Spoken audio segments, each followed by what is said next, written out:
전능하신 하나님 아버지, 지극히 높으신 하나님의 이름을 찬양하며 경배드립니다. 선한 목자 되신 주님께서 우리의 삶을 은혜 가운데 함께 하시고 주님의 날 주의 전에 나와 예배드릴 수 있도록 인도하여 주신 주님의 그 크신 사랑과 은혜에 감사와 찬송을 올려드립니다. 긍휼이 풍성하신 하나님의 그 크신 사랑으로 하나님의 자녀된 저희가 빛의 자녀들처럼 구별된 삶을 살지 못하고 여전히 육신의 정욕과 안목의 정욕과 이생의 자랑을 쫓아 살아갈 때가 많이 있었음을 고백하며 회개합니다. 또한 무슨 일을 하든지 먼저 주님의 뜻을 구하고 주님의 말씀에 귀 기울이며 순종해야 함에도 불구하고 스스로의 생각을 앞세웠으며 우리의 말과 행동이 주님보다 앞서서 주님의 빛을 가리울 때가 많았음을 회개합니다. 주님 용서하여 주시고 우리 주 예수 그리스도의 보혈로 정결케 하여 주시옵소서.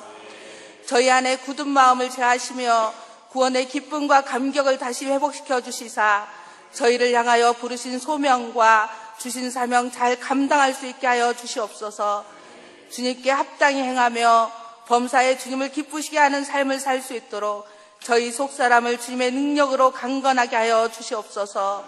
왕 되신 하나님 아버지, 이 나라 이 민족을 주님의 손에 올려드리오니 주의 진노 중에라도 긍휼을 베푸시며 이 땅에 무너진 기초를 다시 세워갈 수 있는 영적 대각성과 회개의 물결이 일어나게 하여 주시옵소서. 위기에 처한 대한민국 각 분야에 하나님의 창조 질서가 회복되어지게 하시고 하나님의 공의와 정의가 이 땅 가득 적시며 하나님을 경외함과 여호와의 영광을 인정하는 것으로 충만한 이 나라의 민족 되게 하여 주시옵소서. 사랑하는 주 하나님 아버지, 주님께서 세워주신 주님의 몸된 전인교회가 이 지역 곳곳마다 우리 주 예수 그리스도의 참 소망과 기쁨의 빛을 비추는 교회 되게 하사 구원받는 사람을 날마다 더하게 하는 은혜가 있게 하여 주시길 원합니다. 화평의 일과 서로 덕을 세우는 일에 힘쓰며 서로 사랑 가운데 행하고 모든 것을 품위 있게 하고 질서 있게 함으로 아름다운 그리스도의 한 몸을 이루어가게 하여 주시옵소서. 여호와 라파 치료하시는 하나님 아버지, 병중에 있는 사랑하는 성도들을 위해 간구합니다. 우리 주 예수께서 채찍에 맞음으로 너희가 나음을 입었도다라고 하신 말씀을 믿음으로 선포합니다. 치료하는 광선을 발하여 주시고 나음을 입게 하여 주셔서 주님의 증인된 삶을 살 수 있게 하여 주시옵소서. 사랑하는 하나님 아버지, 주님께서 세워주신 전인 기도학교를 통하여서 주님의 이름이 높임을 받으시옵소서. 풍년의 때에 흉년을 대비하는 요셉의 지혜가 필요한 이 시대에 전인 기도학교 학생들에게 요셉의 지혜가 있게 하셔서 주님의 선한 영향력으로 세계를 이끌어갈 수 있는 믿음의 세대들로 세워주실 것을 믿으며 주님께서 행하실 일들을 기대합니다.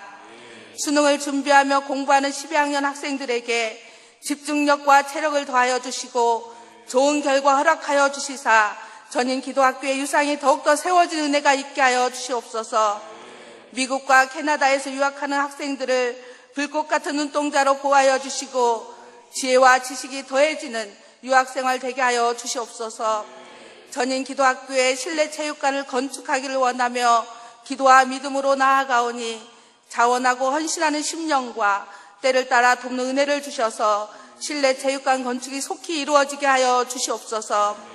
사랑하는 주 하나님 아버지, 주님께서 기름 부어 세워주신 조영래 담임 목사님 위에 주의 능력으로 함께하여 주시고 영육간의 강건함과 사역의 많은 열매들이 맺혀질 수 있도록 주님 늘 함께하여 주시옵소서. 사랑하는 주 하나님 아버지, 예배 가운데 주님 음성 듣기를 원하오니 주님 말씀하여 주시고 주님의 말씀이 저희 심령 안에 뿌리를 내리고 싹을 틔우며 열매 맺을 수 있도록 기름 부어주시고 충만하게 하여 주시옵소서. 우리의 산 소망 되시는 우리 주 예수 그리스도의 이름으로 감사드리며 기도하였습니다. 아멘.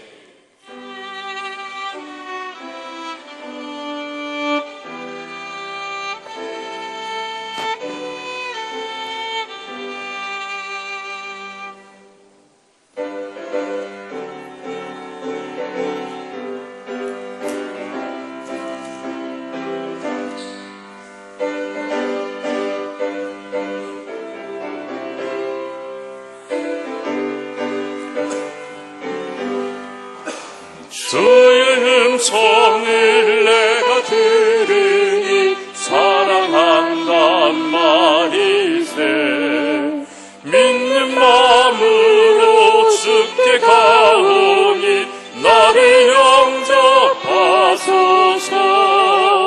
내가 매일 십자가 앞에 더 가까이 가오니 그새 주의 흘린 보배 피로써 나를 정케하소서. 주여 넓으신 은혜 베푸사 나를 받아주시고 나의 품은 뜻 주의 뜻같이 되게 하여 주소서. 내가 매일 십자가 앞에 더 가까이 가오니 그새 주의 흘린 보배 피로써 나를 정케하소서. 주의 보좌로 나아갈 때에 어찌하니 기쁠까. 주의 얼굴을 항상 배우니 더욱 친근합니다. 내가 매일 십자가 앞에 더 가까이 가오니 그새 주의 흘린 보배 피로써 나를 정케하소서. 우리 구주의 넓은 사랑을 증량할 자 없으며 누가 주시는 참된 기쁨도 헤아릴 수 없도다. 내가 매일 십자가 앞에 더 가까이 가오니 그새 주의 흘린 보배 피로써 나를 정케하소서.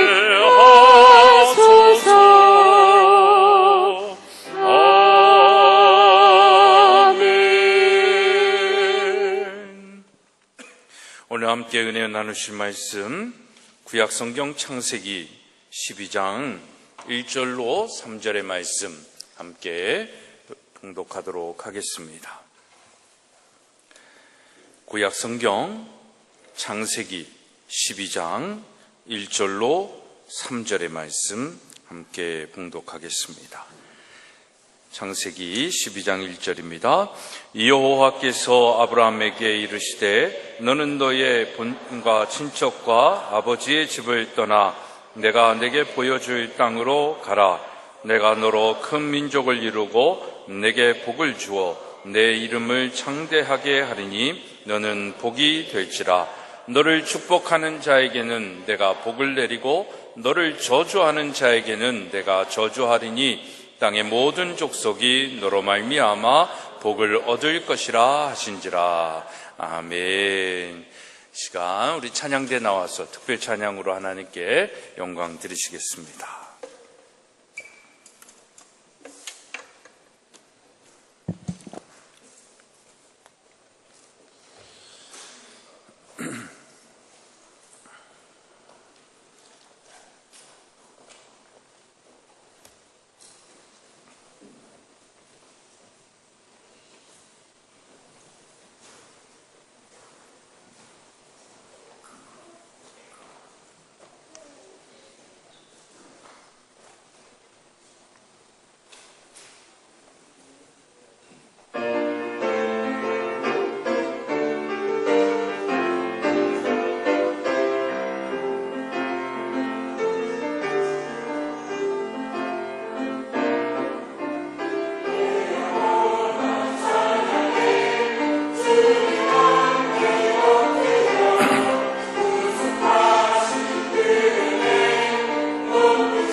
기도하겠습니다. 하나님,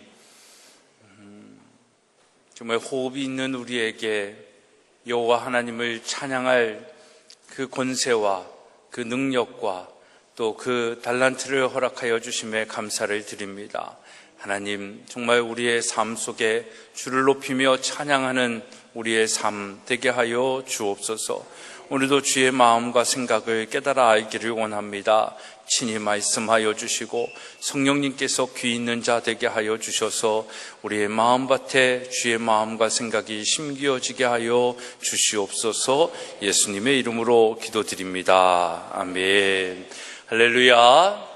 예, 여러분들이 많이 기도해 주시고 또 마음으로 함께 해 주셔서 2주간의 우리 아이들 캐나다와 미국에 잘 정착할 수 있도록 도와주고 학교와 가정들을 방문하면서 잘 보내고 왔습니다. 그래서 너무너무나도 감사하고 올해는 유난히 또 호스트 가정들이 잘 배정이 돼서 아이들에게 굉장히 더 유익한 유학 시간이 되지 않을까 싶습니다. 하지만 어리잖아요.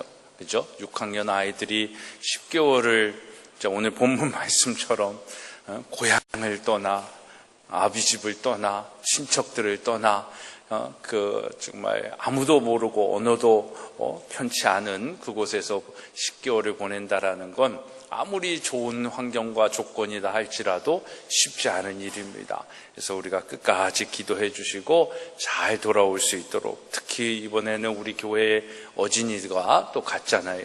어진이가 잘 하여튼 또 하고 올 수 있도록 더 많이 기도해 주시기를 바랍니다. 아무튼 여러분들의 기도 가운데 너무나 좋은 여정으로 잘 다녀왔습니다. 여러분, 우리가 살아가면서 가장 많이 추구하고 있는 것, 그것이 뭘까요? 그건 아마 행복이라는 단어로 이야기할 수 있지 않을까 싶습니다. 여러분, 행복하십니까? 많은 사람들이 행복하기 위해 열심히 살고 노력하지만 정작 행복하지 않다라고 생각을 하고, 그것은 행복이 무엇인지를 잘 모르기 때문에 더 그런 것 같기도 합니다. 사람들은 행복이 안락한 삶, 편안함 또는 성공, 또 결과의 우리 삶의 노력에 대한 결과에 있는 것이다 라고 생각을 하기도 합니다. 그래서 더 많은 것을 소유하는 것이 삶의 목적이 되기도 하고, 그러나 여러분, 진정한 행복은 어떻게 보면 그런 외적인 것보다는 내면의 평안함, 과정의 성숙과 사랑, 그리고 사명의 성취, 그 되어지는 그 과정 속에 있다라고 얘기할 수 있습니다. 그래서 행복은 소유하는 것이 아니라 추구하는 것이다 라고 이야기를 합니다. 그렇습니다. 여러분, 행복은요, 성공의 대가로 우리에게 주어지는 것이 아닙니다. 행복은 우리가 무엇인가 소유한 다음에 뒤따라오는 것도 아니다라는 것입니다. 오히려 성공한 뒤에, 뭔가 성취한 뒤에 더 불행해지는 사람들을 우리는 오늘 살아가면서 얼마나 많이 경험하고 있습니까? 그래서 행복은 소유하고 가질 수 있는 열매가 아니라 그 열매를 맺어가는 과정에서 경험되어지는 삶의 의미 또는 가치라고 이야기할 수 있습니다. 근데 많은 사람들이 이 행복을 가지려고 합니다. 소유하려고 하는 것이. 그래서 수단 방법 안 가리고 돈을 많이 벌려고 하는 것이고, 권력과 명예의 노예가 되어서 자리 싸움을 하고 있는 것입니다. 그리고 아프지 않고 건강하려고, 장수하려고 별 것들을 다 먹고 또 준비하는 것입니다. 그러나 이러한 것들이 자신에게 행복을 가져다 주었다라고 말하는 사람들은 이 세상에 참 만나보기 쉽지 않습니다. 그런 사람들이 말하는 그 어떤 성취의 순간에 그런 감정들은 그냥 만족일 뿐, 그 순간의 기쁨인 듯 우리의 삶의 행복을 의미하지는 않는다라는 것입니다. 오히려 행복을 소유하려는 이 인간의 끊임없는 집착이 인간의 욕구가 되어서 우리 안에 욕심이라는 것을 잉태하게 되는 것입니다. 그 내 안에 욕심이 잉태가 되면 어떻게 되는 거예요? 그것이 죄가 되어지는 것이고 결국은 우리는 영적으로 사망한 상태의 삶을 사는 거예요. 그러니까 교회는 다니고 있지만 여전히 우리는 죄의 노예로 살아가고 있는 그런 모습을 가지게 되는 것입니다. 그렇다면 우리에게 진정한 행복을 가져다 주는 것, 그것은 무엇일까요? 저는 오늘 그것이 믿음이다 라고 여러분들에게 소개해 드리고 싶습니다. 왜냐하면 행복은 믿는 자에게 주시는 하나님의 약속이요 축복이기 때문입니다. 그래서 우리의 행복은 다른 데서 시작되어지는 것이 아니라 하나님을 믿는 믿음에서 시작됩니다. 우리의 믿음이 우리를 행복하게 하는 줄 믿으시기를 바랍니다. 여러분의 믿음 지수가 여러분들의 삶의 행복 지수가 되는 것입니다. 우리는 그 근거를 오늘 본문의 주인공인 아브라함을 통해서 확인할 수 있습니다. 오늘 본문의 2절의 말씀을 보면 내가 너로 큰 민족을 이루고 내게 복을 주어 내 이름을 창대하게 하리니 너는 복이 될 것이다 라고 얘기합니다. 너는 복이 될 것이다. You shall be a blessing 이라고 얘기합니다. 전에 있는 성경에는 복의 근원이 될 것이다 라고 얘기했는데 이제 개역개정 성경 속에서는 복이다 라고 명명하고 있는 것입니다. 사랑하는 여러분, 복의 근원은 하나님이시죠. 그래서 모든 인간의 행복은 하나님으로부터 시작이 되어집니다. 하나님이 우리에게 복을 주시어 큰 나라를 만들어 주시고 나의 이름을 빛나게 해주시기도 하는 것입니다. 그리고 더 큰 축복은 우리로 하여금 하나님과 같은 복이 되는 그 삶을 살게 하셨다라는 것입니다. 아멘 하십니까? 여러분들을 통하여 그 복이 다른 곳으로 다른 사람에게 흘러나가기를 원하고 계시는 거예요. 그래서 우리가 종종 하는 찬양, 당신은 하나님의 언약 아래 있는 축복의 통로, 당신을 통하여서 열방이 주께 돌아오게 되리, 주께 예배하게 되리. 여러분, 열방이 주께 돌아오고 열방이 우리 주변 사람들이 하나님께 예배하는 예배자가 되게 하는 것, 그것이 여러분들이 복이다라는 거예요. 여러분들의 복의 존재로서 그 사람들에게 복을 전달하는 일을 한다라는 것입니다. 누구를 통하여서? 여러분들을 통하여서 하나님은 하나님의 복이 흘러나가기를 원하시고 계신 것입니다. 그래서 여러분들이 복이 되는 것입니다.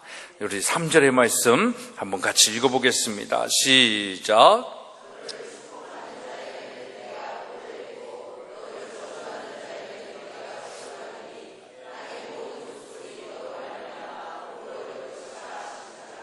보십시오. 여러분 놀랍지 않습니까? 여러분들에게 복을 준 사람을 하나님이 복을 주시는 겁니다. 여러분들에게 저주한 사람을 하나님이 저주하는 거예요. 그러니 우리가 세상을 판단하며 세상에 의해 살아가야 할 필요가 없다라는 것입니다. 사람들에 의해 우리가 개인적으로 이렇게 삶 속에서 상처받을 이유도 별로 없습니다. 그리고 더 놀라운 사실은 이 땅의 모든 사람들이 나를 통해 하나님이 주시는 복을 받게 되어진다라는 거예요. 저는 이게 그리스도인들이 가지고 있는 파워다라고, 힘이다라고 생각을 합니다. 여러분, 이 말씀이 누구의 말씀입니까? 하나님의 말씀입니다. 하나님께서 우리를 그렇게 사용하신다라고 말씀하시는 거예요. 그러니까 우리가 얼마나 위대한 사람이에요. 여러분, 위대한 사람이십니까? 우리 한번 옆에 사람 축복했으면 좋겠습니다. 당신은 위대한 하나님의 사람입니다. 장로님, 권사님한테 하세요. 다른 사람 찾지 말고. 우리는 정말 하나님의 위대한 사람들이다라는 것. 여러분, 오늘 본문에서 복이 되는 사람, 그 사람을 누구라고 우리에게 소개하고 있습니까? 아브라함이라는 사람입니다. 그렇다면 아브라함이 복이 된 이유는 무엇일까요? 우린 잘 알고 있습니다. 그의 믿음입니다. 그래서 우리는 그를 아브라함을 누구라고 불러요? 믿음의 조상 아브라함이다라고 얘기하는 것입니다. 아브라함은 그렇다면 어떤 믿음을 소유했기 때문에 믿음의 조상이 되고 그 믿음으로 인하여 복이 된 그 삶을 살 수 있었냐라는 겁니다. 그것은요, 아브라함은 하나님만 의지했어요. 아브라함은요, 하나님만 바라보면서 산 사람입니다. 삶의 주권을 하나님께 드리고 마음의 중심에 하나님을 모시고 하나님으로 인하여 사는 삶을 산 본이 되는 삶을 우리에게 보여주고 있는 것입니다. 그런데 여러분 생각해 보십시오. 처음부터 아브라함이라는 사람이 그렇게 믿음을 지키면서 믿음의 삶을 살고 믿음의 역사를 일으켰기 때문에 믿음의 조상이 되었습니까? 아닙니다. 아브라함은 실수를 많이 했고요, 어떻게 보면 믿음 없는 행동도 참 많이 했습니다. 하나님이 창세기 15장에서 후사에 대한 약속을 주시잖아요. 15장 6절에 보면 그 약속을 믿은 아브라함을 하나님이 의롭게 생각해 주셨어요. 그런데 아브라함은 16장에 보면 누구야 동침을 하는 거예요. 합니까? 사레의 그 아내의 하녀 하갈과 동침하지 않습니까? 그래서 누구를 낳습니까? 이스마엘을 낳잖아요. 그러니까 믿음이 있었다면 뭔가 하나님께서 너에게 아들을 줄 거야 하면 그 때를 기다리면서 해야 되는데 이때인가 저때인가 하면서 하나님의 때를 기다리지 못하고 자기의 시간대로 계산하면서 이게 하나님이 이 방법 주신다라고는 했는데 이렇게 해도 안 되고 자꾸 아내하고 잠자리를 해도 아기가 안 생기니까 그때는 뭐 일부 다처제도 이렇게 돼 있는 상황이니까 이 아내의 어떤 첩을 통해 하녀를 통해 가지고 주실 건가 그런 생각을 해서 그런 건지 이 하갈과 동침을 하여 아들을 낳습니다. 그래가지고 믿음의 사람인 것 같지만 믿음을 가지고 기다리지 못한, 인내하지 못한 아브라함의 모습을 보죠. 여러분, 믿음은 인내입니다. 참는 것이 기다림입니다. 믿음이라는 것은 미래형이에요. 오늘 우리에게 믿음이라는 것의 존재는 이미 이루어지고 성취된 것을 믿지 않아요. 그건 이미 우리가 이해되어지고 사실로 인정되어진 거예요. 거기에는 어떤 믿음도 필요 없습니다. 믿음이다라는 것은 미래적 또 앞으로 되어질 것들에 대한 하나님의 약속에 대한 생각을 갖는 거예요. 그렇기 때문에 믿음이다라는 것은 기다림이 필요한 것이고 참는 것이고, 기다림과 참는 것이 힘드니까 인내가 필요하다라는 것입니다. 그래서 그 믿음을 가지고 기다리고 더 하나님의 때를 참고 견뎌야 되는데 아브라함은 그러지 못했어요. 조급했어요. 그래서 이스마엘을 낳습니다. 제가 종종 얘기하잖아요. 우리의 믿음의 삶 속에 조급하면 이스마엘, 또 참으면 뭐가 난다? 이삭이 내어진다라는 거예요. 여러분, 조급함으로 여러분들 믿음의 삶에 이스마엘과 같은 존재로 살아가지 마시고 하나님의 때를 끝까지 참고 기다리는 그 인내와 기다림의 믿음을 가지고 이삭의 축복의 사람이 되어지기를 주님의 이름으로 축복합니다. 여러분, 더 나아가서 아브라함은요, 하나님을 믿지 못하고 자신의 생명을 구하고자 아내를 누이 동생이라고 속이고 어떻게 해요? 다른 남자에게 주지 않습니까? 이러한 믿음의 실패와 좌절 속에서 아브라함은 참 많은 시행착오가 있었습니다. 근데 하나님의 은혜는 뭘까요? 그런 아브라함, 넌 믿음 없어서 안 되겠다. 넌 실패야. 넌 저리 가. 이렇게 하신 것이 아니라 하나님은 아브라함에게 끝까지 믿음의 자리로 초청하시고 그 아브라함을 포기하지 않으셨다라는 것입니다. 여러분, 하나님은 결코 우리를 포기하지 않으십니다. 단지 우리가 하나님을 포기할 뿐이죠. 여러분, 믿음의 연단을 통하여 그때마다 아브라함의 믿음이 계속해서 자랍니다. 성숙합니다. 그리고 하나님을 더욱 알아갑니다. 그리고 마침내 그 하나님의 테스트에 통과하게 되는 것입니다. 그 시험이 뭐였어요? 100세에 얻은 아들을 하나님이 바치라고 하실 때 다른 생각하지 않고 믿음의 행위를 취합니다. 흉내만 내고 모습만 갖춘 것이 아니라 진짜 아들을 죽이기로 작정한 것이에요. 사랑하는 여러분, 하나님의 말씀대로 그 말씀이 어떤 말씀이든 그 말씀을 인간의 이성으로, 상식으로, 경험으로, 내가 알고 있는 지식으로 있을 수 없고 할 수 없는 일이라도 하나님이 하시라고 하면 마음이 움직여지면 하는 것, 이것이 믿음이다라는 거예요. 오늘날 이 현대인들의 믿음은 자꾸 하나님보다 자기가 더 똑똑해요. 성경의 가르침보다 오늘날 이 시대가 변한 것을 더 신뢰하고 살아가고 있다라는 거예요. 그래서 하나님이 뜻하시고 원하시는 것보다 이 세상에 원하는 것, 이 세상의 유행, 그것을 따라가며 선택하고 살아가고 있는 우리의 모습이 더 많이 있다라는 것입니다. 그런 모습이 우리 안에 얼마나 많은지 몰라요. 하나님은 그걸 바꾸기를 원하시는 겁니다. 아브라함은 지금 그것을 솎아내는 과정을 하는데 이제 마지막 이 시험에 통과하게 되어지는 것입니다. 여러분, 믿음이란 그래서 정말 우리에게 주시는 하나님의 말씀을 따라 순종하는 것이다 라는 것입니다. 그러면 우리는 어떻게 하나님의 말씀을 확신하여 순종할 수 있습니까? 하나님의 말씀을 듣고 내 마음에 해야 할 것과 할 것 같고 마음에 부담감이 주어진다라고 하면 그건 하는 거예요. 저도 이걸 해야 돼 말아야 돼 할 때가 참 많이 있습니다. 또 다른 어떤 일들, 뭐 학교 일도 바쁘고 교회 일도 바쁜데도 다른 데서 뭘 좀 어떻게 해달라고 그러고 뭘 해달라고 그러면은 어떻게 해야 되지라고 생각할 때가 참 많이 있어요. 근데 그것에 대한 부담감이 오고 또 그것에 대해서 내가 좀 뭔가 이렇게 함께 해줘요. 그게 거기에 뭐 저의 어떤 명예나 무슨 뭐 그걸 통해서 돈이 되고 뭐 이런 거 계산되어지는 것이 아니라 이게 정말 하나님이 주시는 저에 대한 부담감이 있으면 그것을 그냥 저는 행하는 거예요. 그 다음 스토리는 하나님께 맡기는 겁니다.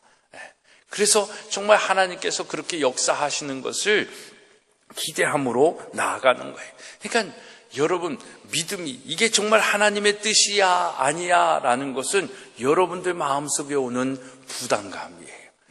하나님이 주시는 부담감.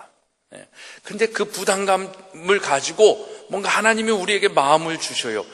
근데 지금 상황과 형편과 나의 처지를 보면 이걸 할 수 없는 거야.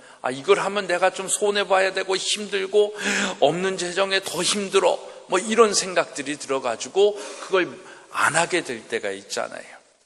그게 복이 되지 못하는 이유가 되는 겁니다. 그러니까 그런 거를 내 입장에서 내 계산을 하는 것이 아니라 하나님이 나에게 주시는 부담감이에요. 이건 나의 어떤 이익을 떠나서 뭔가 하나님의 나라와 하나님의 의를 위하여 내가 해야 할 일이다라는 그 부담감이 들어오면 그냥 하는 거예요. Just do it 하는 겁니다. 그러면 하나님이 책임져 주시는 거예요. 하나님이 책임져 주신다라는 건 그걸 흥하게도 하시겠지만 설령 내 뜻대 내가 생각한 것만큼 안 돼도 그것을 통해서 하나님이 깨닫게 해주시는 것이 있다라는 거죠. 우리는 그것을 믿고 가는 거예요. 그것을 순종하는 거예요. 그러면 그것은 믿음의 행함이 되어지는 것이고 하나님의 뜻이 되어지는 겁니다. 여러분, 아브라함이 받은 여호와의 이레의 축복이 있지 않습니까? 아브라함도 믿음의 여정 속에서 이 실패와 좌절 속에서 깨달은 그 믿음, 또 행하면 하나님이 책임져 주신다라는 이 믿음, 이 진리를 가장 어려운 이 시험의 순간에 결단하잖아요. 그리고 아들을 바칩니다. 전에는 그러지 못했는데 아들을 바치라는 하나님의 음성을 듣고서는 이제는 드릴 수 있는 거예요. 여러분, 우리에게 이런 믿음이 있기를 간절히 소망합니다. 이 믿음은요, 그냥 믿음이 아니에요. 여러분, 여러분들의 자녀를 하나님께 드릴 수 있다라고 정말 그냥 흉내만 내는 것이 아니라 제단에 올려 칼로 죽이려고 하는, 죽이는 그 행위를 할 수 있다라는 것, 어떤 것 속에서 할 수 있을까요? 이 믿음인데요. 이 믿음은 정말 하나님께서 이 아들이 설령 죽었다 할지라도 다시 살리실 거다라는 그 부활시키시는 하나님의 능력을 믿는 믿음에서 가능한 것입니다. 전에는 그 믿음이 그런 믿음이 없는 거예요. 내 생각이 있는 거예요. 하나님이 이렇게 하라 그러셨는데 거기에 내 생각, 하나님이 잘 모르셔. 이렇게 하시는 것보다 이렇게 하는 게 더 내 생각이 더 맞을 수도 있고요. 이것도 하나님이 아실 거야 하면서 자꾸 우리는 조미료를 첨가하듯 내 생각을 첨가하는 거예요. 그러니까 거기에 하나님의 역사가 일어나지 않는 겁니다. 하나님은요, 그냥 하나님만 바라봐 주기를 원하는 거예요. 그냥 하나님의 뜻대로 순종해 주기를 원하는 거예요. 그리고 그 바라봄의 믿음과 그 순종의 믿음을 통해서 하나님이 행하시는 것을 이 땅에 보여주고 싶으신 거예요. 근데 우리가 잘 그 믿음을 갖고 있지 못한 거예요. 자꾸 시대를 얘기하고 내 형편을 얘기하고, 내 형편보다 더 나를 잘 아시는 하나님이신데 그 하나님을 신뢰하지 못한, 그러니까 우리가 어떻게 보면 참 믿음 없는 사람들이다라는 겁니다. 아브라함이 복이 되어지고 믿음의 조상이 된 그 비결은 다른 데 있지 않습니다. 믿음을 가지고 행함인 거예요. 그래서 창세기 22장 16절로 18절의 말씀을 보면, 이르시되 여호와께서 이르시기를 내가 나를 가리켜 맹세하노니 너가 이같이 행하여 너 아들 내 독자도 아끼지 아니하였은즉 내가 너에게 큰 복을 주고 너의 씨가 크게 번성하여 하늘의 별과 같고 바닷가의 모래와 같게 하리니 너의 씨가 그 대적의 성문을 차지하리라. 또 너의 씨로 말미암아 천하 만민이 복을 받으리니 이는 너가 나의 말을 준행하였습니다 라고 말씀하고 있어요. 아브라함이 복을 받은 그 비결은 뭡니까? 너가 이같이 행하였고 나의 말을 준행하였다 라고 성경은 말하고 있습니다. 사랑하는 여러분, 그래서 믿음은요, 명사가 아니라 동사라는 것입니다. 행함이 없는 믿음은 죽은 믿음인 것입니다. 우리가 마음으로 믿어 구원을 얻지만 구원의 완성은 우리의 믿음을 따라 사는 우리의 삶의 행함에 있는 것입니다. 사랑하는 여러분, 이 땅에 왜 이리도 아파하고 병들어 있고 힘들어하고 어려워하고 있습니까? 대통령 때문일까요? 정치인들 때문일까요? 경제인들 때문일까요? 목사들, 종교 지도자들 때문일까요? 아닙니다. 다 우리 책임이고 내 책임입니다. 하나님을 믿고 예수 그리스도로 인해 구원받았다고 하는 나의 믿음 없는 모습 때문인 것입니다. 하나님의 약속을 믿고 말씀대로 살지 못한 까닭이라는 것입니다. 하나님의 말씀을 준행하여 순종하는 믿음이 아니라 내 생각과 내가 원하는 대로 되기를 원하는 교만한 믿음, 그 믿음을 가지고 믿음이라고 얘기하며 살고 있는 이 땅의 그리스도인, 그 그리스도인들 중에 한 사람, 이 한 사람 때문에 세상이 힘들어하고 아파하고 있는 거예요. 그래서 우리가 더 잘 살아야 돼. 이제 더 그럴 때가 됐다라고 제가 자주 말씀드리지 않습니까? 진짜 우리가 오늘 말씀 속에 있는 의미들을 깨달아 알면서 정말 믿음의 삶으로 나아가야 됩니다. 그것이 십자가를 지는 어려움일지라도, 고통이 있고 손해가 있지라도 이제 더 이상 하나님을 믿고 복받는 것이 물질의 풍요와 어떤 명예와 권력과 자녀가 잘 되는 것이 아니라 그 복 그 자체가 십자가요, 희생이요, 사명이요, 나를 포기하고 나를 내려놓는 것이다라는 것을 진짜 깨닫고 이 땅의 빛과 소금으로 살아가야 할 그리스도인들, 그 그리스도인들이 정말 더 많이 나와야 될 줄로 믿습니다. 오늘 권사님이 기도하셨지만 우리 전인교회가, 전인기독학교가 그런 복이 되어지기를 주님의 이름으로 축복합니다. 여러분과 제 안에 온전한 믿음, 말과 행함이 일치되어지는 믿음이 있기를 간절히 소원합니다. 진정한 우리의 삶의 행복은요, 하나님의 약속을 믿는 믿음에서 그래서 시작되는 것입니다. 하나님은 아브라함에게 믿음을 주시기 위해 믿음의 거장이 되고 복의 근원이 되게 하시려고 아브라함을 지금 부르고 계신 거예요. 1절의 말씀을 보십시오. 여호와께서 아브라함에게 이를 때 너는 너의 본토 친척 아비집을 떠나 내가 내게 지시할 땅으로 가라 라는 것. 여러분, 믿음의 행함의 내용은 뭡니까? 떠나가는 거예요. 여러분의 삶의 자리에서 떠나서 어디로 가는 거예요? 하나님의 자리로 가는 겁니다. 그러니까 교회를 떠나가고 지역을 떠나가고 이런 지리적인 것들을 이야기하는 부분들도 있을 수 있겠지만 영적으로 생각하자고요. 정말 여러분들의 삶 속에 정말 떠나가야 할 자리들이 있잖아요. 하나님의 영역이 아님에도 불구하고 거하는 곳이 있잖아요. 그것을 떠나가야 된다라는 것을 얘기하는 것입니다. 여러분, 여러분의 삶의 자리에서 하나님의 자리로 떠나가는 것, 이것이 믿음의 내용인 것입니다.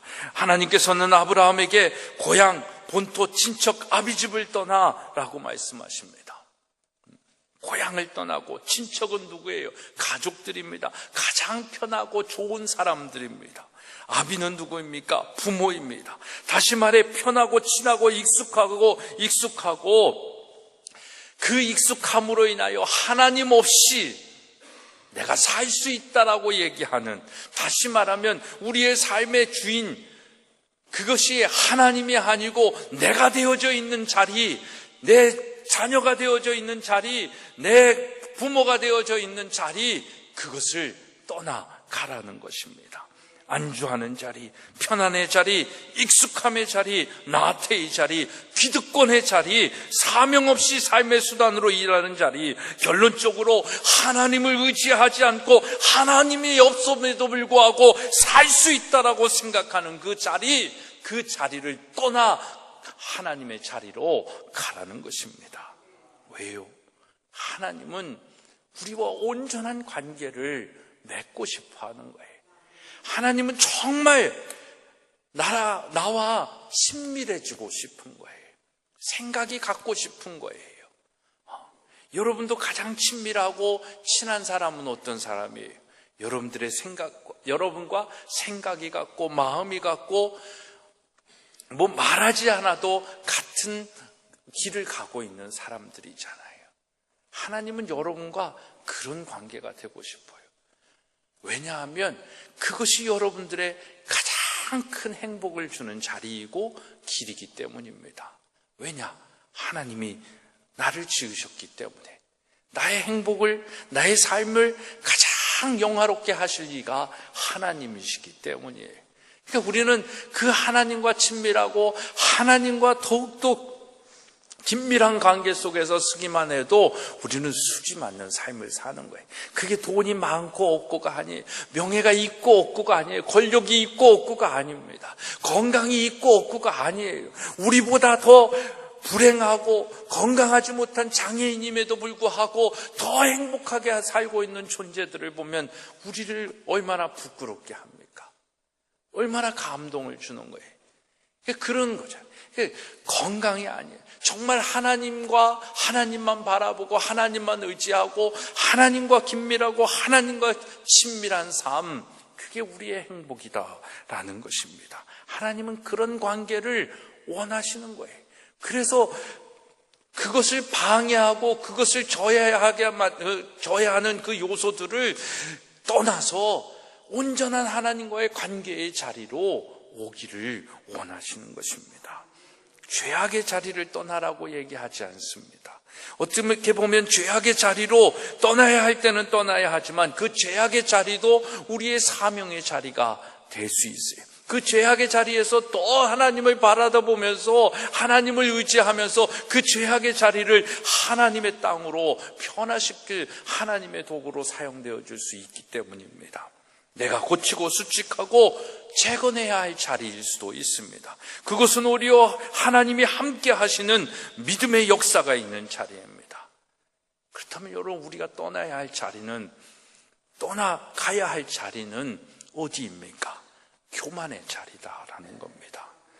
여러분, 믿음이라는 것은요, 고향과 친척과 아비집을 의지하지 아니하고 하나님 한 분만 의지하는 것을 이야기하는 거예요. 고향이라는 것 좋은 것입니다.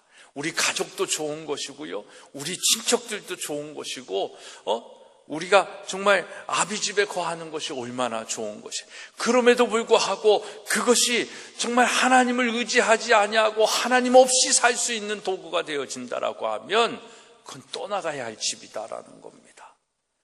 아무리 부모가 돈이 많고 아무리 부모가 우리에게 주는 것이 많다 할지라도 그것은 떠나가야 할 곳이다 라는 것을 얘기해요. 그래서 하나님은 때때로 우리를 어디로 내모십니까? 편안한 집을 내비두고 광야로 내보내시는 거예요. 하나님께서는 우리를 광야로 내보내시는 까닭은 세상 줄 다 끊고 오직 하나님 한 분만 바라보는 훈련을 시키시기 위한 거예요. 그러니까 여러분들이 지금 삶의 고통이 있고 아픔이 있고 시련이 있으면 그 고통과 아픔과 시련 속에서 하나님을 바라보는 일을 훈련을 하셔야 되는 거예요. 그래야 그 고통에 의미가 있는 것이고 그 고통 속에 축복을 찾아낼 수 있는 것입니다. 모세가 그 훈련을 받았고요, 바울도 그 훈련을 받았습니다. 인간의 몸을 입고 오신 예수님도 광야에서 훈련을 받으셨습니다. 그 훈련을 통과하면, 하나님의 테스트에 패스하면 무엇을 누리는 겁니까? 생명의 면류관을 얻게 되는 것입니다. 그 다음 그 면류관으로 하나님과 다른 일을 위해 섬기며 사는 것이 바로 그리스도인인 것입니다. 그런데 하나님의 축복이 내 소유, 내 영광이 되면 어떻게 돼요? 타락하기 시작하지 않습니까? 그래서 하나님 없이도 살 수 있다고 생각하며 사람들이 자꾸 돈을 의지하고 사람을 의지하고 권력과 명예의 노예가 되어서 살아가고 있는 거예요. 이게 현대인들의 실상인 것입니다. 여기에 우리에게 필요한 것이 있어요. 바로 교만이 아니라 하나님 앞에서의 겸손이라는 것입니다. 부동산으로 재산이 늘어나는 것이 행복이 아니라 그 물질로 오히려 하나님 나라를 확장하기 위해 이 세상을 섬길 때 우리의 삶에 진정한 행복이 찾아오는 것입니다. 그래서 하나님은 우리에게 하나님을 의지하지 않고 살 수 있다고 말하는 그 교만의 자리, 익숙함과 편안함의 자리에서 떠나가라고 말씀하시는 거예요. 그게 믿음의 행위인 것입니다. 선입견과 고정관념, 내 생각, 내 경험, 내 아픔의 자리에서 떠나 하나님을 만나고 하나님의 위로가 있고 하나님의 역사가 있는 곳, 내가 지시할 땅으로 하나님은 오늘 가라고 말씀하고 있는 것입니다. 하나님은 우리와 끊임없이 교제하기를 원하십니다. 그런데 우리는 먹고 살만 하면 하나님은 그냥 2등, 3등쯤으로 생각하고 우리의 최고의 우선순위가 되지 않습니다. 이게 우리의 슬픔입니다. 우리의 삶의 예배가 우선되지 않습니다. 그래서 하나님은 편안함과 익숙함의 자리에서 떠나라고 우리에게 계속해서 재촉하시는 거예요. 왜요? 우리를 사랑하고 계시기 때문입니다. 스마트폰을 우리 다 갖고 있잖아요. 스마트폰 첫 화면이 여러분들은 뭐입니까? 아마 손주들의 얼굴, 또는 자기 얼굴, 또는 뭐 좋아하는 사람들의 있을 텐데, 제 스마트폰의 첫 페이지를 열면 이 글귀가 있습니다. 익숙함에 속아 소중함을 잃지 말자라고 쓰여 있어요. 그러니까 그 핸드폰을 킬 때마다 저는 익숙함에 속아 소중함을 잃지 말자라는 생각을 계속 제 안에 넣는 거예요. 여러분, 정말 편안함과 익숙함이 그리스도인에게 악인 이유는요, 하나님이 아닌 내 힘으로 살 수 있다라고 생각하게 한다라는 것입니다. 그게 내 안에 있는 우상이에요. 교만이에요. 하나님 없이 내가 할 수 있다라는 것, 그건 익숙함의 자리예요. 그건 내가 뭔가 누구의 도움 없이 뭘 할 수 있는 실력 있는 자리인지 모릅니다.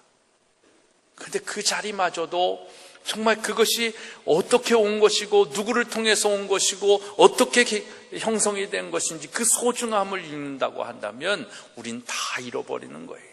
하나님을 잃어버리게 되어지는 것입니다. 여러분, C.S. 루이스가 쓴 책 중에 마귀에 관한 재미있는 그 내용이 있습니다. 풋내나는 조카 마귀가 교회를 공격하여서 좌절시키려고 시험을 주는데 잘 되지를 않는 거예요. 그래서 하루는 삼촌 마귀에게 편지를 써서 도움을 청합니다. 그리고 다시 교회를 향하여 더 심한 시험을 주니까 시험을 받을 때 성도들은 어떻게 할까요? 아유, 힘들다, 이제 믿음 떨어져야지, 이렇지 않죠. 오히려 시험을 당하면 교인들은 더 기도하기에 힘쓰고 막 그러잖아요. 순교하는 자가 나오고 핍박과 박해를 주었더니 전보다 더한 믿음의 모습들을 나타나고, 그러니까 더 교회는 강건해지잖아요. 그래서 조카 마귀가 다시 삼촌 마귀에게 편지를 써서 방법을 알려달라고 청하니까 삼촌 마귀가 한 가지 묘책을 줬는데 그건 뭐냐면 가만히 냅둬라는 거예요. 그냥 가만히 편안하게 내비둬라는 묘책을 준 것입니다. 근데 진짜 가만히 냅두니까 교회가 시험 들기 시작하고 문제가 생기기 시작해서 자멸하는 교회들이 많이 있다라는 내용을 그 책에 기록하고 있습니다. 여러분, 교회는 편안히 가만히 놓아주면 오히려 힘을 잃습니다. 그것이 사실입니다. 편안히 있으면 죽는 것이 오히려 우리의 영성이라는 것입니다. 여호수아 시대는 가장 영적으로 어떻게 보면 흠이 없었던 시대입니다. 그러나 그들은 신앙의 계승에 실패하였고요, 그들의 다음 시대가 바로 사사기로 이어졌지 않습니까? 그 사사기 시대는 역사상 가장 어두운 암흑의 시대를 맞게 되어지는 것입니다. 하나님은 우리들에게 그런 자리에서 떠나라고 얘기하시는 거예요. 초대교회도 그랬습니다. 놀라운 부흥의 역사는 있었지만 그들이 하나님의 지상명령과 사명을 이뤘을 때 편안해지고 예루살렘 교회에 거하기를 원했을 때, 안주하게 되었을 때 그들과의 하나님과의 관계가 흐트러지기 시작했습니다. 유럽교회는 안 그렇습니까? 부흥기를 거친 교회마다 어려움과 겪고 부흥의 역사가 중단되는 시대를 맞았고, 우리 한국교회가 오늘 그것을 경험하고 있다라는 것입니다. 경제적인 부흥이 있은 후 삶이 편안해지고 하나님만 의지하던 백성들이 이제는 핑계와 이유와 변명의 신앙생활이에요. 제가 우리 교회는 정말 예수님 오시는 날까지 저녁 예배를 드린다라고 얘기하지 않았습니까?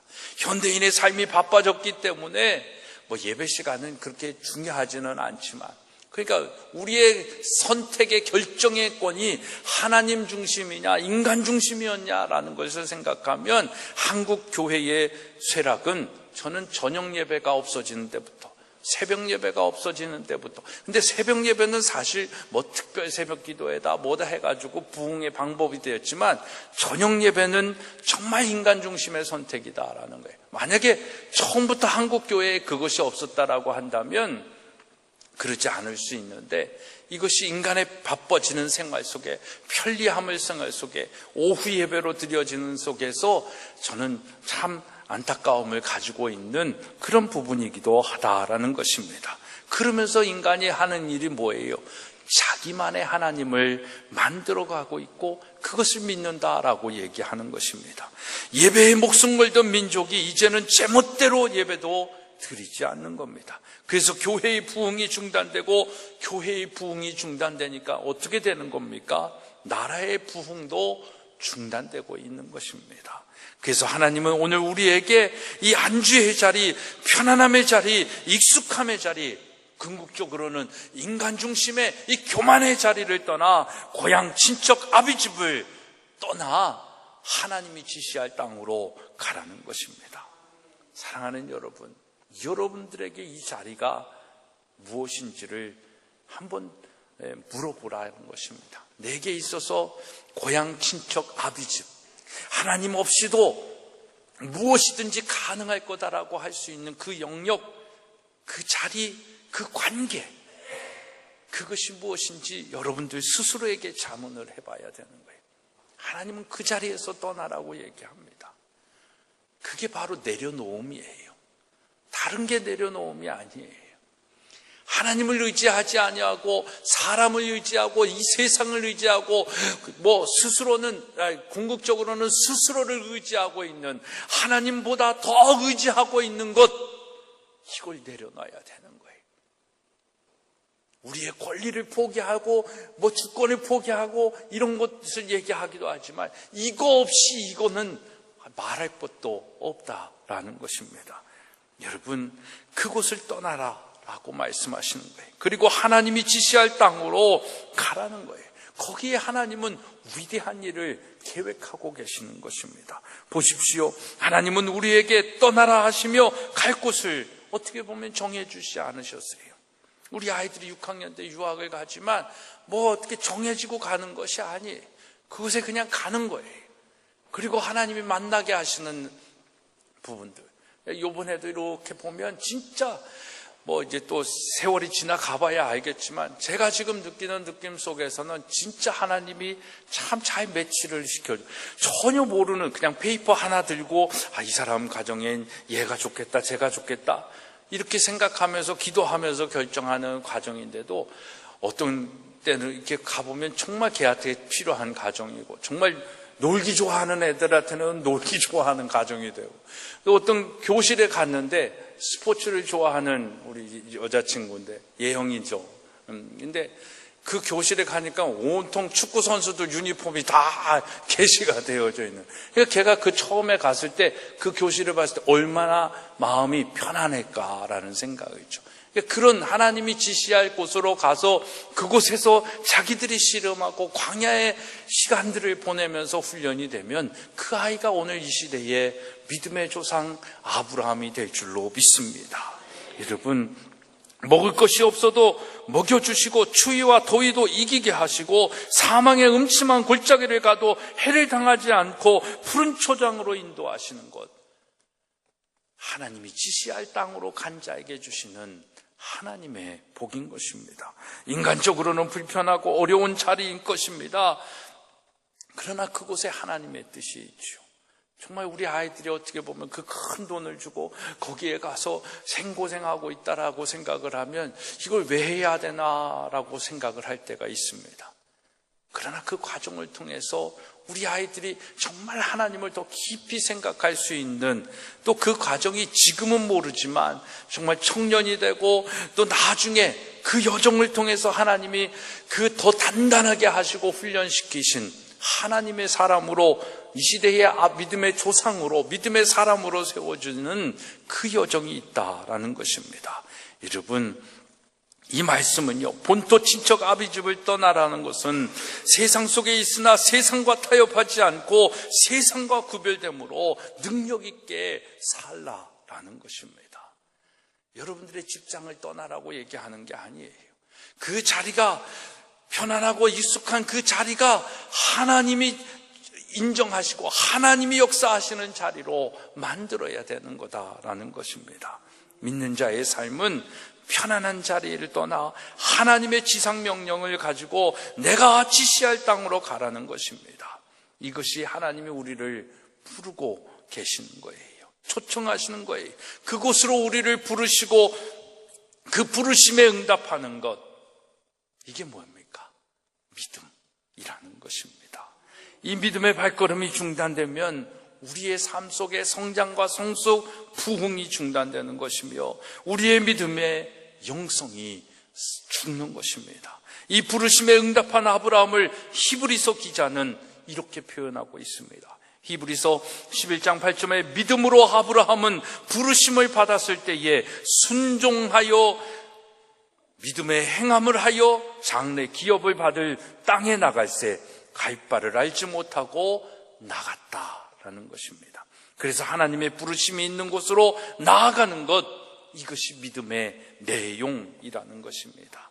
우리의 이기심과 안일함의 자리를 떠나 하나님의 다스림과 비전이 있는 곳으로 변화될 때 우리의 삶 속에 하나님이 보이기 시작하는 것입니다.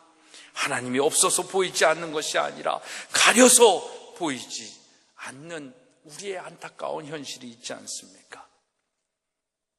더러운 유리창이 있어요.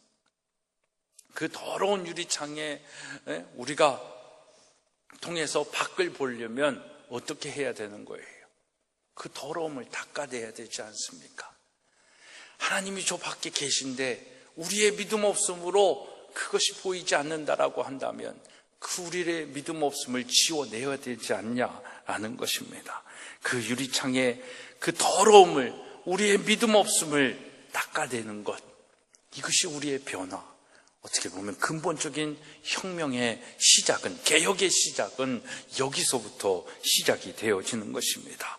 나를 버리는 것, 나의 아집과 집착을 버리는 것, 이것이 개혁이다라는 것입니다.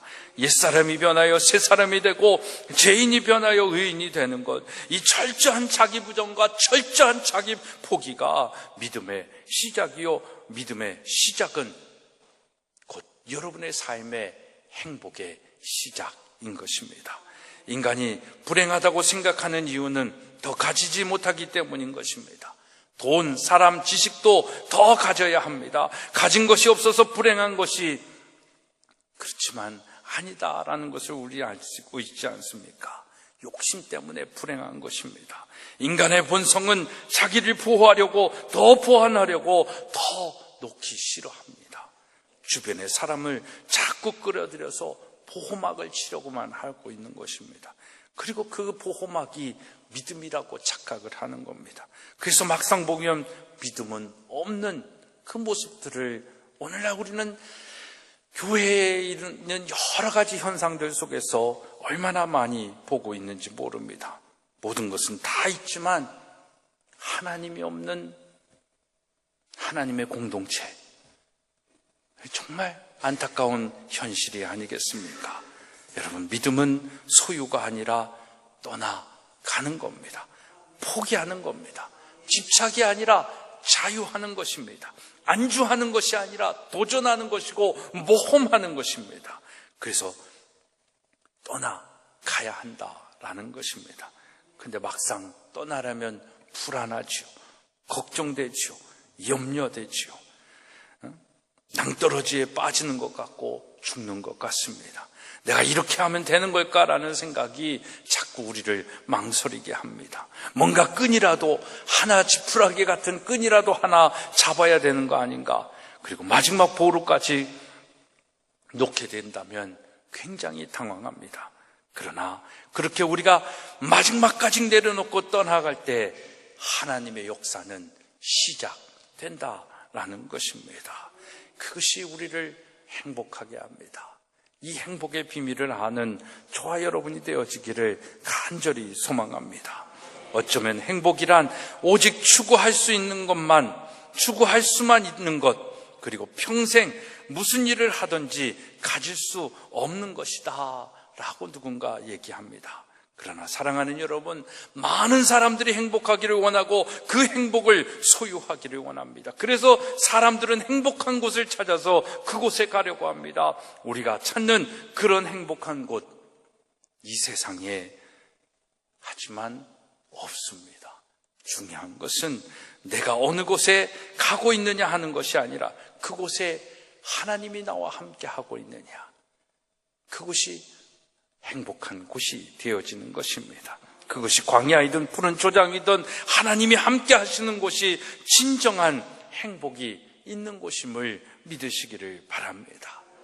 행복은 믿음의 시작인 것입니다. 믿음의 언약인 것입니다. 여러분, 믿음을, 진짜 하나님이 말씀하시는 이 믿음을 가지고 여러분들의 삶이 시작되어질 때, 하나님이 함께 하실 때 여러분들의 행복이 시작됨을 믿으시기를 주님의 이름으로 축복합니다. 기도하겠습니다. 하나님 감사합니다. 오늘 정말 믿음을 통하여 우리의 삶의 행복을 생각해 봅니다. 믿음 없는 자의 삶이 아니라 정말 믿음 있는 자의 삶을 살며 하나님과 친밀하고 하나님과 관계 맺으며 행복한 삶 살게 하여 주옵소서. 예수 그리스도의 이름으로 기도드리옵나이다. 아멘.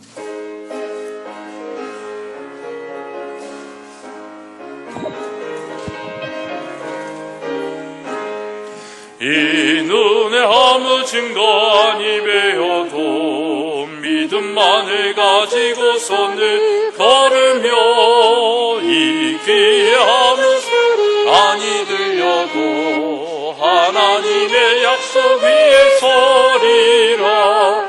걸어가세 믿음 위에 서서 나가세 나가세 의심 버리고 걸어가세 믿음 위에 서서 눈과 귀에 아무 증거 없어도 이 눈이 보기에는 어떠하든지 이미 얻은 증거대로 늘 믿으며 이 맘에 의심 없이 살아갈 때에 우리 소원 주 안에서 이루리. 걸어가세 믿음 위에 서서 나가세 나가세 의심 버리고 걸어가세 믿음 위에 서서 눈과 귀에 아무 증거 없어도 주님의 거룩함을 두고 맹세하.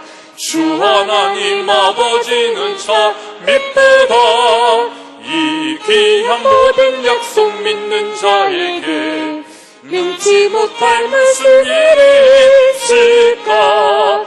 걸어가세 믿음 위에 서서 나가세 나가세 의심 버리고 걸어가세 믿음 위에 서서 눈과 귀에 아무 증거 없어도 모든 것이 주께로부터 왔으니 이 예물을 주께 드리나이다.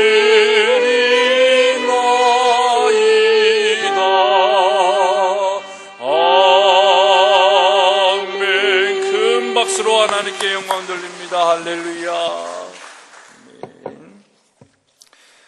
11조 예물 조영래 목사, 장영은 선생님, 박중호 집사님, 박어진 학생, 박하열 학생, 김홍규 최중희 집사님 가정, 개창현 집사님, 이솜씨 선생님, 김일학 권사님, 조현빈 학생, 신원선 이명수 권사님 가정, 박선아 집사님, 최백규 권사님 드리셨습니다.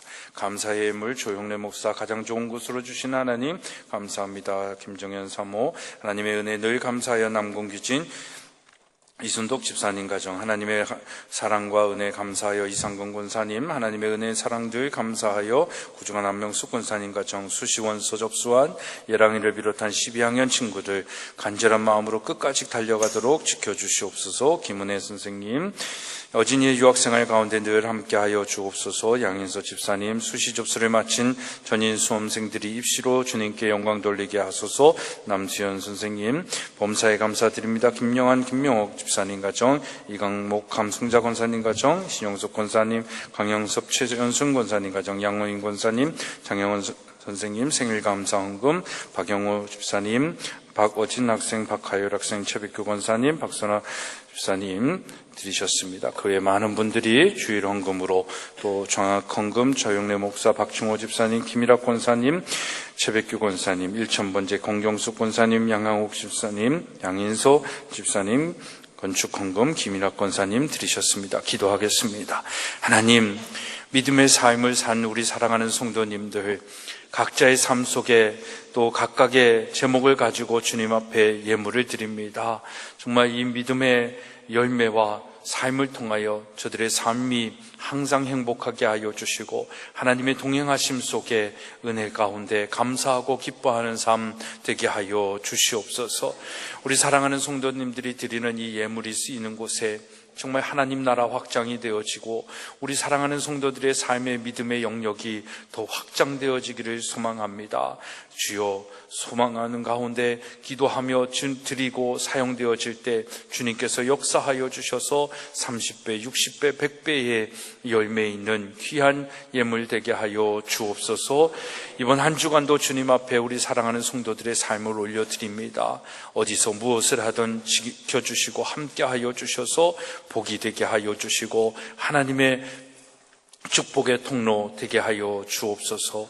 예수 그리스도의 이름으로 축복하며 기도드리옵나이다. 아멘. 자리에 앉으시겠습니다.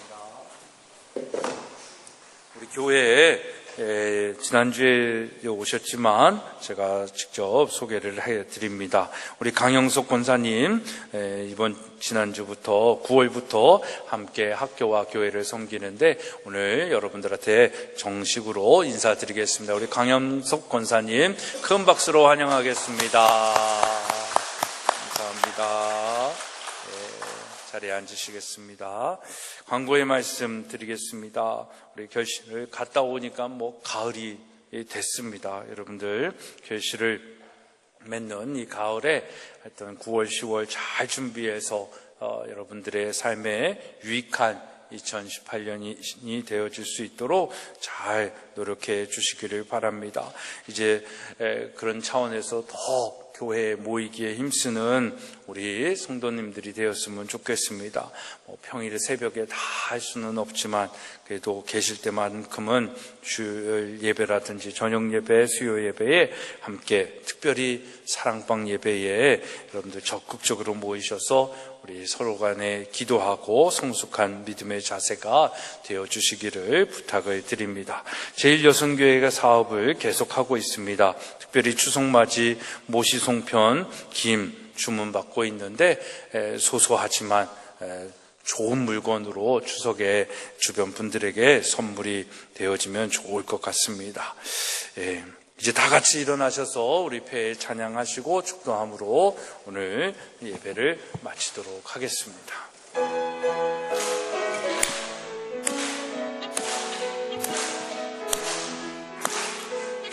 축복합니다. 주님의 이름으로 축복합니다. 주님의 사랑으로 이곳에 모인 주의 거룩한 자녀에게 주님의 기쁨하신 사랑이 충만하게 넘치기를 축복합니다. God bless you. God bless you. 축복합니다. 주님의 사랑으로 이제는 우리를 구원하시기 위하여 이 땅에 오신 예수 그리스도의 은혜와 예수 그리스도를 통하여 우리를 구원하여 주시고 복이 되게 하여 주신 하나님 아버지의 만극하신 사랑하심과 그 사랑을 이 땅에 드러내고 나타나기 위하여 살아갈 때에 우리에게 힘이 되어지고 지혜가 되어주시는 성령님의 감화 감동 교통케 하시는 역사하심이 이 땅에 복의 존재로서 살며 축복의 통로가 되기를 결단하며 삶의 행복의 주인공이 되어 살아가기로 나아가는 우리 사랑하는 성도들 위해 이제로부터 영원토록 함께하시기를 간절히 축원하옵나이다. 아멘.